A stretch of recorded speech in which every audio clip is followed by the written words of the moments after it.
ಓದ್ರಲ್ಲ, Colombia university ಅಮೆರಿಕಾದಲ್ಲಿ 1915ರಲ್ಲಿ ಅವರು ಓದಿದ್ದಾರೆ. 2015ರಲ್ಲಿ ನಾನು ಅದೇ ಯೂನಿವರ್ಸಿಟಿಲಿ ಓದಿರೋದು.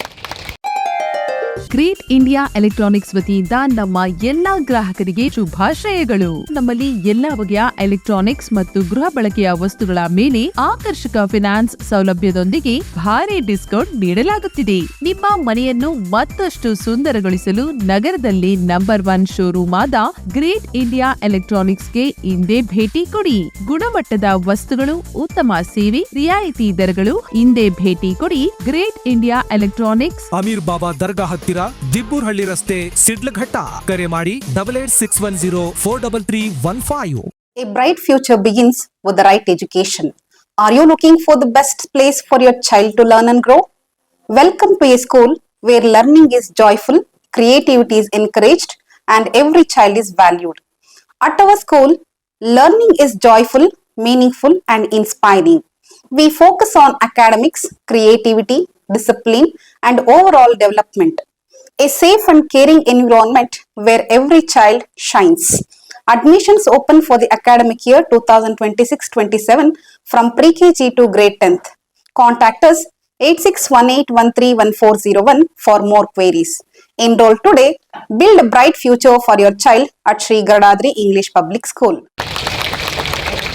ಅವರ ಒಂದು ಮೂರ್ತಿಯನ್ನ ನಮ್ಮ ಗ್ರಂಥಾಲಯದಲ್ಲಿ, ಆ ಯೂನಿವರ್ಸಿಟಿ ಅದು ವಿಶ್ವದಲ್ಲೇ 7 ಅತಿ ಉತ್ತಮ ಯೂನಿವರ್ಸಿಟಿಗಳಲ್ಲಿ ಒಂದು, ಕೊಲಂಬಿಯಾ ಯೂನಿವರ್ಸಿಟಿ, ಹಾರ್ವರ್ಡ್ ಯೂನಿವರ್ಸಿಟಿ, ಇದೆಲ್ಲ ಆ ಕಾಲದಲ್ಲೇ ಅಂತಹ ಒಂದು ಯೂನಿವರ್ಸಿಟಿಯಲ್ಲಿ ವ್ಯಾಸಂಗ ಮಾಡಿದಂಥವ್ರು ನಮ್ಮ ಅಂಬೇಡ್ಕರ್ ಅಲ್ವಾ.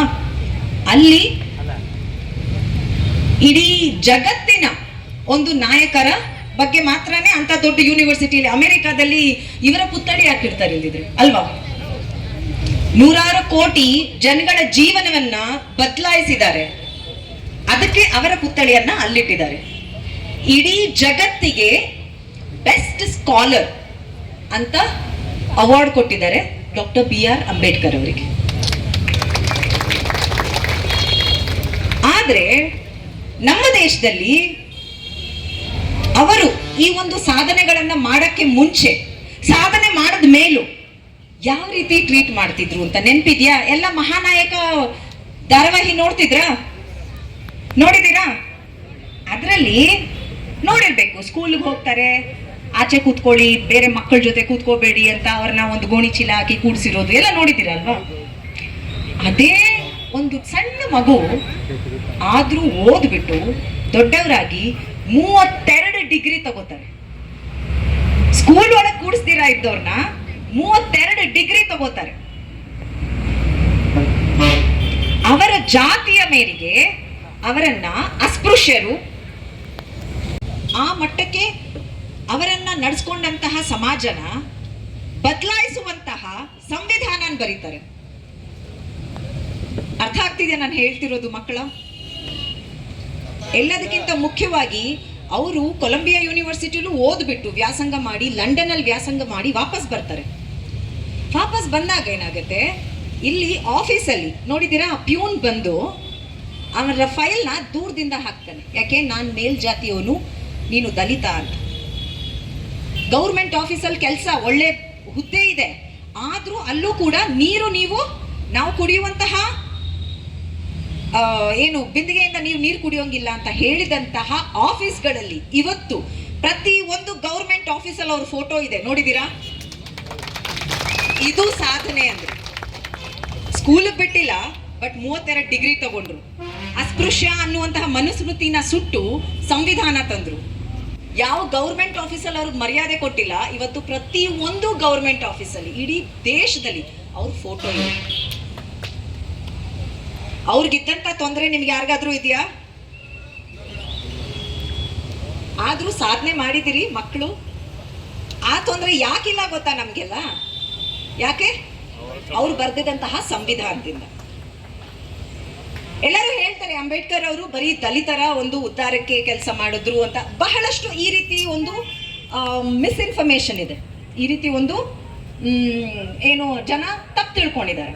ಆದರೆ ಆಕ್ಚುಲಿ ಅವರು ಮಾಡಿದಂತಹ ಹೋರಾಟಗಳು, ಅವರು ಮಾಡಿದಂತಹ ಒಂದು ಬದಲಾವಣೆ ಯಾರಿಗೆ ಗೊತ್ತಾ ಹೆಚ್ಚು ಹೆಲ್ಪ್ ಆಗಿದ್ದು?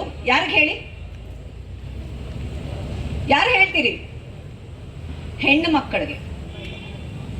ಇವತ್ತು ಈ ವೇದಿಕೆ ಮೇಲೆ ಗಗನ ಸಿಂಧು ಅವರು, ಹೇಮಾವತಿ ಅವರು, ಅಮೃತ ಅವರು 3 ಜನ ಕೂತಿದ್ದಾರೆ ಅಲ್ವಾ? ಈ ಹೆಣ್ಮಕ್ಳನ್ನ ನೋಡಿದಾಗ ನಿಮಗೆಲ್ಲ ಏನನ್ಸುತ್ತೆ? ನಾವು ಕೂಡ ಓದಿ ಅವ್ರ ಥರ ಅಲ್ಲಿ ಕೂತ್ಕೋಬಹುದು ಅಂತ. ಹೌದಾ? ಒಂದು ಟೈಮಲ್ಲಿ ಇದು ಅನ್ಸಕ್ಕಾಗ್ತಿರ್ಲಿಲ್ಲ. ಇದಕ್ಕೆ ಕಾರಣ ಅಂಬೇಡ್ಕರ್ ಅವರು. ನಾನಲ್ಲಿ ಓದ್ಬಿಟ್ಟು 3 ದೇಶದಲ್ಲಿ ಕೆಲಸ ಮಾಡಿದೆ, ವಿಶ್ವಸಂಸ್ಥೆಯಲ್ಲಿ. ನೇಪಾಳ, ಈಜಿಪ್ಟ್, ಅಮೆರಿಕ 3 ದೇಶದಲ್ಲಿ ಕೆಲಸ ಮಾಡಿ ವಾಪಸ್ ಬಂದು ಇವತ್ತು ಭಾರತೀಯ ಸೇನೆಯಲ್ಲಿ ನಾನು ಲೆಫ್ಟಿನೆಂಟ್ ಅಧಿಕಾರಿಯಾಗಿದ್ದೀನಿ. ಇವಾಗ ಕಾಶ್ಮೀರದಲ್ಲಿ ನಾನು ವರ್ಷಕ್ಕೆ 2 ರಿಂದ 3 ತಿಂಗಳ ಕಾಲ ಕಾಶ್ಮೀರಲ್ಲಿ ದೇಶ ಕಾಯುವಂತಹ ಕೆಲಸ ಕೂಡ ಮಾಡ್ತೀನಿ. ಹೌದು, ಯೋಚನೆ ಮಾಡ್ತಿದ್ದೀರಾ ಇದೇನು ಮೇಡಮ್ ಹಿಂಗೆ ಅಂತಾರೆ ಅಂತ. ನಾನು ಆರ್ಮಿಯಲ್ಲಿ ಆಫೀಸರ್ ಆಗಿದ್ದೀನಿ. ಇದನ್ನು ಭಾರತೀಯ ಪ್ರಾದೇಶಿಕ ಸೇನೆ ಅಂತ ಹೇಳ್ತಾರೆ. ನಾವು ಇಲ್ಲಿ ಸಿವಿಲಿಯನ್ಸ್ ಆಗಿ ನಾಗರಿಕರು ಕೂಡ ಆರ್ಮಿಯಲ್ಲಿ ಆಫೀಸರ್ ಆಗ್ಬೋದು. ಅದರಂಥ ಒಂದು ಪರೀಕ್ಷೆ ಅದು, ಸರಿನಾ? ಯಾರು ಬೇಕಾದ್ರೂ ತಗೋಬೋದು. ಪರೀಕ್ಷೆ ಕ್ಲಿಯರ್ ಮಾಡಿದ್ರೆ ಈಗ IAS, IPS, KS ಎಲ್ಲ ಆಗ್ತಾರಲ್ಲ, ಅದೇ ರೀತಿ ಇದು UPSC ಇಂಡಿಯನ್ ಆರ್ಮಿಯವರು ಕಂಡಕ್ಟ್ ಮಾಡ್ತಾರೆ ಈ ಎಕ್ಸಾಮ್ನ.